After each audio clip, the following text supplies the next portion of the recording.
Oke. Oke, Jinseng Charity, hari ini kita interview seorang analis, Christine Natasha dari Mirae Sekuritas. Halo, Christine. Hai Pak Untung, thank you for inviting me to your YouTube channel. Jadi hari ini kita bakal ngomongin mengenai pekerjaan sebagai equity analyst. Melihat kayak perkembangan kuartal bakal jelek, ya, karena pergerakan saham itu dari psikologi, kalau dari leading indicator kan, ya, psikologinya juga. Tapi kalau kita lihat di 1650, sebenarnya sih kalau sekarang lumayan oke, karena saat ini kalau kita lihat dari penutupan yield mereka sekitar 5. Kenapa jadi analis? Kenapa jadi analis? Sebenarnya ini bukan cita-cita pertama aku sih. Oh ya? Cuma my father di capital market. Terus sebenarnya dia yang mendukung aku supaya jadi analis dan belajar capital market gitu. Oh ya, boleh tanya sebelumnya papanya di mana? Ya pokoknya papa saya tuh investor juga di capital market. Ya, cukup lama lah dia. Jadi ya udah investasi di capital market di saham itu sejak tahun 2000 kayaknya. Udah 20 tahun lebih. Okay. Cukup lama kan. Terus? Ya, jadi dia yang mendukung, yang suruh aku terjun di dunia persahaman ini. Jadi terpaksa? Enggak juga lah. Tapi ternyata aku suka juga. Jadi jadi analis. Ya awalnya ngelihat jadi analis tuh kok seru gitu kan. Soalnya dunianya selalu ada yang baru gitu kan. Dibandingkan soalnya dulu pas baru lulus gitu sempat kerja juga di perbankan. Ya, tapi ternyata nggak cocok. Tapi kalau di sekuritas ternyata lebih hidup gitu loh. Jadi kayak ada aja sesuatu yang bisa dipelajari tiap hari. Jadi kita tuh knowledgeable banget. Gitu. Lebih aktif ya daripada lebih aktif perbankan. dibanding di perbankan, iya menurut aku sih gitu. Terus ya selain kita mengerti segala macam sesuatu mengenai ekonomi di dunia, di Indonesia juga, terus ya kita ngerti industri juga di Indonesia. Tapi kapan mengenal saham? Mengenal saham dari SMA sih. SMA udah sering dengar kan, my father kan sering Jadi ngomong. jual beli saham misalkan. juga? Enggak sih, cuma denger aja ini saham ini misalkan Adaro, itu saham call gitu. Jadi terus atau perusahaan poultry apa namanya gitu. Ticker code-nya apa. Sampai ada satu dulu perusahaan poultry yang sekarang udah Poultry, ayaman. Poultry. Ayam, ya. Ayam. Ya terus? Dulu ada perusahaan namanya Embai ya, ticker code-nya Embai, sekarang udah nggak ada sih. Oh ya? Iya. Delist. Delist. Delist ya udah delist ya. Terus nyangkut di sana? Enggak. Sebenarnya analis itu diperbolehkan nggak sih untuk jual beli saham? Sebetulnya I think itu tergantung sekuritasnya ya. Seharusnya sih menurut aku nggak boleh secara kode etik ya. Soalnya kan kalau misalkan aku punya saham, aku boleh beli saham gitu, nanti jadinya nggak objektif dong, ya nggak? Iya, maksudnya khususnya yang saham-saham yang di cover sama analis yang tersebut. Kamu misalnya, RALS, MNCN. Iya, ya takutnya kan jadi nggak objektif kan kalau kita punya sahamnya, terus kita juga tulis reportnya, harusnya ada jangka waktu misalkan 5 hari setelah saya publish reportnya, saya nggak boleh punya saham itu, takutnya jadi konflik of interest. Konflik of interest atau enggak jadi front run gitu, jadi kayak beli dulu ntar baru keluar report buy gitu. Iya, dilarang kan? Harusnya sih dilarang ya. Mungkin beberapa sekuritas sebenarnya memperbolehkan. Oh ya? Oh. Tapi kamu sendiri? Aku sendiri nggak punya account sih di sekuritas, tapi kalau mau invest lebih ya objektif. Kan ada. Ya. Lebih objektif. Oh. Jadi itu asal lapor saja ya? Kalau mau beli asal lapor saja? Ya, I think harus di-declare di reportnya sih. Oh, di reportnya. I think so. Oke. Rutinitas kamu gimana ya? Ini analis masuk kantor sampai pulang. Wah, itu kerjaan apa aja? Banyak banget dari pagi masuk. Pagi itu kita datang paling pagi kan kalau analis ya.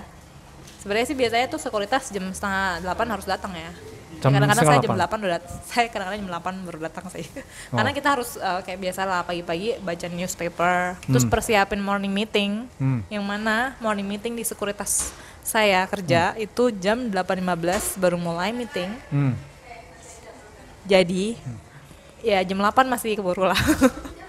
Tapi sebenarnya ya 7:30 gitu sih. Asalkan kita di rumah udah bisa baca-baca kan sekarang di mana-mana kayak news udah ada kan di WhatsApp. Jadi kita pagi-pagi udah bisa baca-baca dari work from home nggak sih? Sekarang lagi ganti-gantian. Jadi 2 minggu work from home, 2 minggu work from office. Enak dong. Oke, kalau masuk kantor. Sebenarnya lebih produktif kalau menurut aku work from home. Karena kalau work from office buang waktu di jalan ya, sebelum macet. Ya belum siap-siap. Tapi berarti nggak usah ketemu klien? Ketemu online, pakai Zoom. Ketemu online. Iya, pasti ketemu pakai Zoom. Oke. Pertanyaan, ini klien-klien yang mayoritas dari analis di sekuritas itu siapa aja? Selain retail. Ya selain retail, kita serve-nya pasti institusi companies kan. Aset management ya. Aset management gitu. Dana pensiun, aset management, ya. Asuransi gitu. Iya, betul. Mostly sih lokal ya. Jadi meetingnya itu biasanya sih internal sama semua sales di perusahaan saya kerja. Jadi kasih ide hari ini jual beli sama apa ya. buat hari klien. Ini marketnya bagaimana, terus ini report-report yang udah disiapin dari research analyst, apa aja reportnya. Misalkan ada earnings results, kan biasanya ada earnings result kan setiap quarter ya. Jadi ya pagi-pagi tuh kita kasih tahu nih hari ini result apa aja yang keluar, resultnya inline, above, underestimate atau gimana. Terus rekomendasinya apa? Gitu. Setelah morning meeting bagaimana? Setelah morning meeting biasanya kan saya tuh 8.40, 8.45 ya. Kita masih ada waktu buat santai-santai ya sampai market dibuka jam 9. Nah, setelah market buka ya kita lihat aja marketnya gimana hari itu, naik apa turun nih, terus share price yang kita rekomendasi gimana nih, naik apa turun juga gitu. Ya biasanya sih seharian paling ya bikin model, financial modeling soalnya kan sangat detail kan. Jadi kita tuh tarik data historical emiten dari IDX. Biasanya sih di Bloomberg lebih lengkap ya kalau untuk yang laporan keuangan yang udah lewat. Tapi di IDX itu juga ada gitu biasanya. Coveragenya berapa emiten? Aku 3 sektor, emitennya 9. 9, wow. Ya lumayan. Bagi waktunya gimana ya? Kan masing-masing company kan ada jadwal-jadwal untuk keluarin laporan keuangan. Iya betul, jadi kalau earning season sih memang paling hektik banget sih. Soalnya kadang-kadang kan sehari bisa keluarnya 2, 3 atau bahkan kayak bisa 5 gitu sehari kan. Kalau yang di kita cover langsung keluar semua ya bagi waktunya kita lihat dulu yang company yang inline biasanya kita nggak update. Terus kalau yang below atau yang above itu biasanya aku baru tulis reportnya. Gitu. Katanya analis banyak lembur, benar nggak? Bener lah, of course. Kamu sendiri bagaimana? Kalau aku sendiri ya kadang-kadang lembur kalau misalkan lagi earning season. Kalau musim laporan keuangan keluarkan setiap kuarter ya. Setiap 3 bulan pasti ada masa-masanya ya? Iya ada masa-masanya itu pasti lembur 10. Atau enggak kalau lagi nulis initiation report atau ada report yang harus dipublish secepatnya, misalnya IPO report juga. Ya itu kita lembur. Ini boleh tanya nggak? Pasti ada yang mau tanya nih. Lembur dibayar nggak? Sebenarnya bisa submit lembur di tempatku kerja. Tapi subject to approval my head of research. Tapi aku sih nggak masukin lembur ya. Mungkin pernah submit lembur sih, tapi ya udahlah lupa. Saking seringnya. Karena gajinya udah tinggi jadi nggak usah lah gitu ya. Amin. Nah ini tentang gaji nih.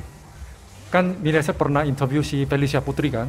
Iya. Dia kan dari sekuritas asing gitu kan. Dia udah bongkar gajinya berapa. Di YouTube pun ada. Itu junior aja udah puluhan juta mulainya.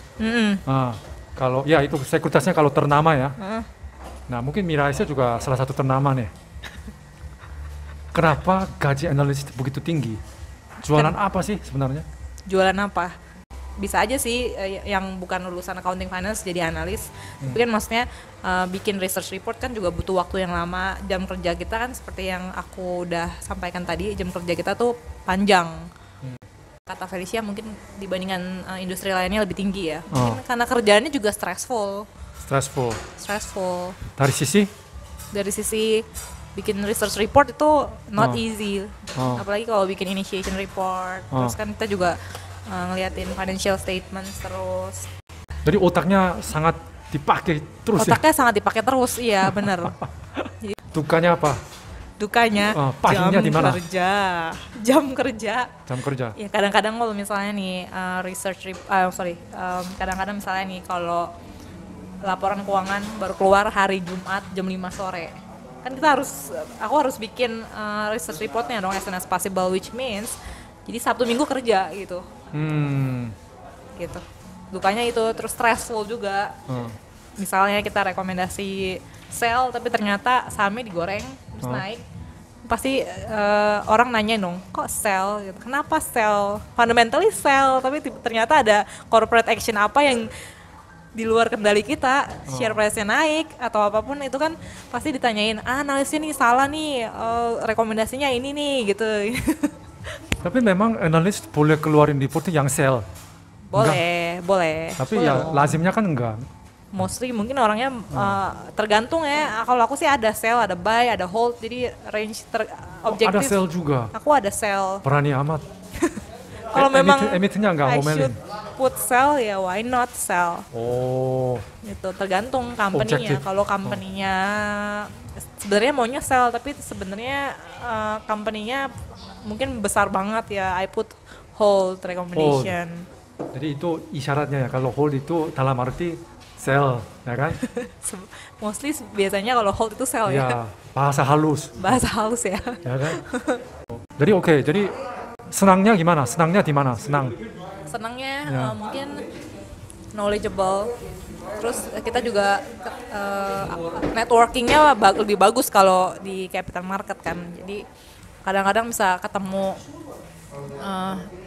director of emiten, terus CEO level gitu.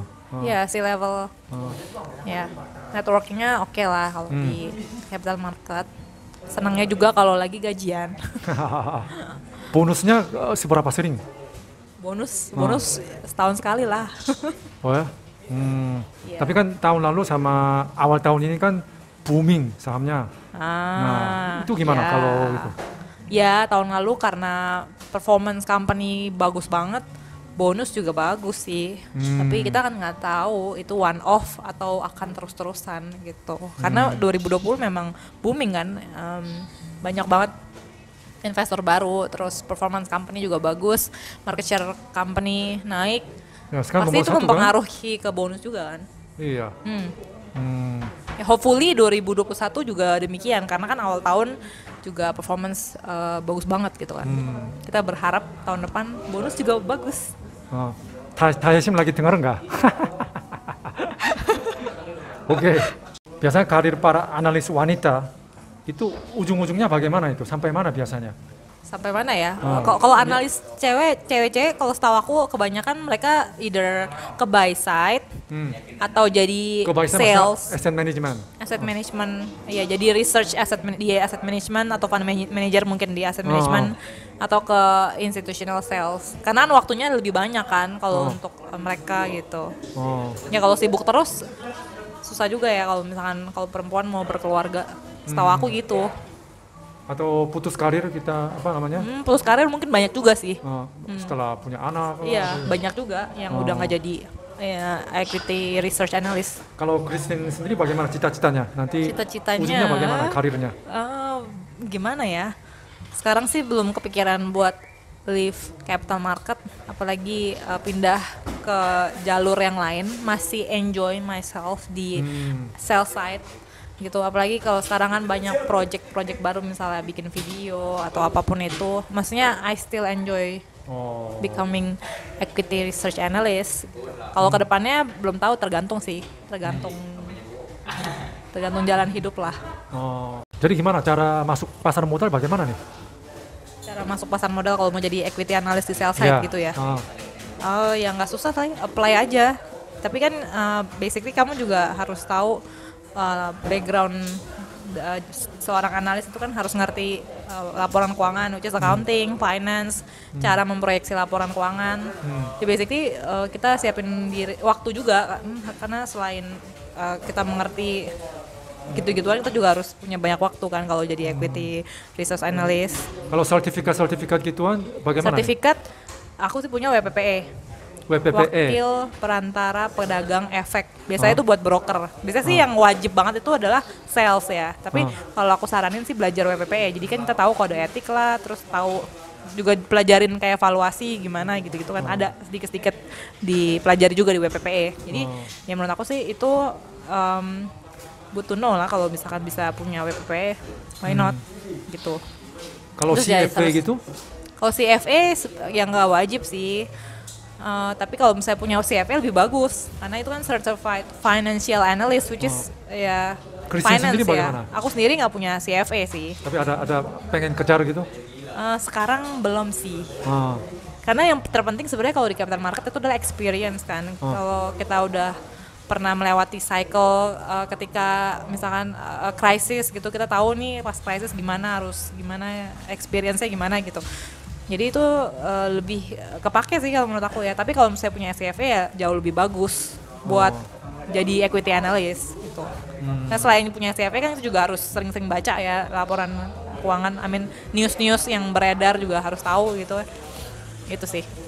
Tolong berikan nasihat yang realistis bagi mereka yang ingin menjadi seorang analis, khususnya kepada wanita. Nasihat ya? Yang realistis. Nasihatnya? Ya harus ya? Physically harus kuat menghadapi jam kerja yang cukup panjang. Physically harus kuat? Iya, jam kerja cukup panjang karena masuknya pagi banget, terus kadang-kadang kita bisa lembur sampai malam banget. Terus belum lagi kerjaannya juga kan bukan kayak admin ya. Kita harus ngerti segala macam, terus sampai sedetail-detailnya proyeksi keuangan, terus bagaimana cara mendapatkan target price, terus belum lagi kalau ada corporate action apa, harus update terus gitu. Nah, ya. Sudah. Jadi Christine sendiri jaga kesehatan atau stamina, fisikalnya itu bagaimana manage-nya? Olahraga dong, vitamin, tidur yang cukup. Berapa jam? Kalau aku 8 jam minimal, terus kalau weekend kalau ini bangunnya agak siang dikit. Yang penting jaga kesehatan, olahraga. Olahraga apa? Yoga. Lari. Sebelum pandemi aku suka banget lari. Jadi fun run gitu suka banget. Berapa kilometer bisa lari? Ya 5 kilo sih. Ya udah hebat. 5 kilo lumayan jauh loh. Iya kan? Analis itu biasanya kalau dibagi kerjaan itu di depan monitor sama meeting sama ketemu orang. Interaction sama orang itu lebih berapa, banyak mana? Kalau analis sih lebih banyak di belakang meja sih dibanding ketemu orang ya. Gitu. Yang lebih sering ketemu orang harusnya kan sales ya. Tapi aku sih ada ketemu. Tapi kan misalkan ada 9 emiten. Nah, berapa sering komunikasi sama mereka? Cukup sering. Ya seminggu paling nggak ada sekali lah kontak emiten. Tuh tanyain aja gimana nih ada update apa gitu, supaya nggak ketinggalan news juga kan. Gitu. Oke, terus company visit. Seberapa nih? Seberapa sering nih? Ya company visit nggak terlalu sering sih. Company visit yang paling seringnya tuh kalau awalnya pas baru mau initiate, pas baru kenalan itu sering 2-3 kali datang dulu lah. Setelahnya udah kenal ya kita lewat telepon aja. Nggak sesering itu company visit. Misalkan zaman sekarang ada SNS juga, terus yang ada cara analis sendiri bisa membedakan sendiri dengan analis yang lain misalnya. Ada rencana khusus enggak? Rencana khusus, mungkin aku pengen sih nanti ke Korea gitu, mau collab research report sama regional analyst. Regional Kamu kenal analyst. Kan sama analis yang regional? Iya, kemarin sebenarnya sebelum pandemi sempat keluarin satu thematic report gitu. Thematic report. Jadi isinya adalah pokoknya tentang satu ini, terus jadi kolaborasi gitu antara aku sama analis yang di luar, sama analis di Vietnam juga deh kayaknya, terus bikin satu research report yang tematik gitu. Which itu kan seru kan, jadi nggak mesti dari Indonesia doang, jadi dari point of view negara lain gitu. Sampaikan kepada para penonton ya. Thank you for watching. Thank you Pak Untung untuk waktunya menginterview saya. Nah, setahu saya interviewer ya. Christine juga punya YouTube channel. Namanya apa? Namanya nama aku sendiri, Christine Natasha. Christine Natasha. Terus videonya sudah ada 100 lebih loh. Iya, video jalan-jalan sih, video jadul. Sebenarnya itu bukan aku yang bikin videonya, tapi my dad. Daripada videonya ditaruh di hard disk, jadi aku upload aja ke my YouTube video. Jadi tolong di-subscribe. Subscribe juga, ginseng cari duit. Thank you. Follow juga our Instagram. Boleh taruh nggak Instagram? Boleh.